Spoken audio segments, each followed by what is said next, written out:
Jadi dinten ayeuna mah abi teh bade mudik heula ka kampung halaman, ka kampung lahir abi. Ayeuna mah ka bumi emak teh mangkatna siang-siang, margi entos lami ningan henteu angkat siang kieu teh.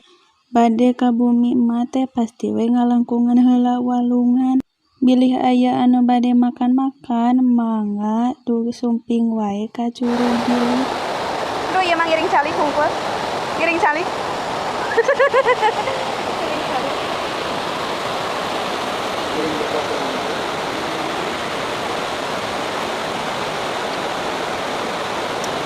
Di Curug Bilik teh tadi abi mau ngiring iuhan hungkul margi tadi teh hujan ageung.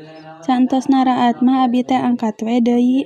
Da bilih ka bujeng hujan deui. Ieu teh meuni asa dibekal si Rosi ningan danan asa diudag-udag hujan. Upami tos di dieu mah pasti we entos tere dugi ka kampung halaman teh. Ieu teh jalan anu sok dilangkungan ku abi kapungkur upami nuju sakola. Abi teh ngalangkungan sadesa sareng satengahna desa lengkap lancar. Ayeuna mah tos bade dugi pisan ka bumi emak, ayeuna tos dihandapkeun bumina. Meuni geus sono pisan ka emak teh sabenerna mah. Kulantungan. Deui nyet deui.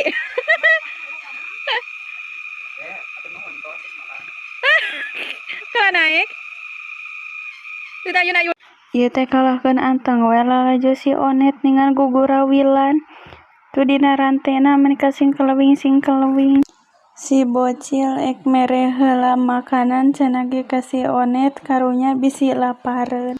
Tas ieu mah lah bade lanjut we nya ka bumi emak. Katongoh ningannya tos teu kuat ieu teh tos kangen tos hoyong penak. Ka bumi emak abi mah ngalangkunganna ge mung jalan satapak sanes jalan hotmik ieu da kieu sabuktosna. Ari sumping ka dieu teh sok menika sagala emut ningan emut ka almarhum bapa. Meuni waraas ningan upami aya keneh. Araya teu kitu nyaeung si emak teh ieu teh menika jararempling pisan. Abi bade ka dieu teh danan henteu ngawartosan heula ningan ti samemehna. Niku.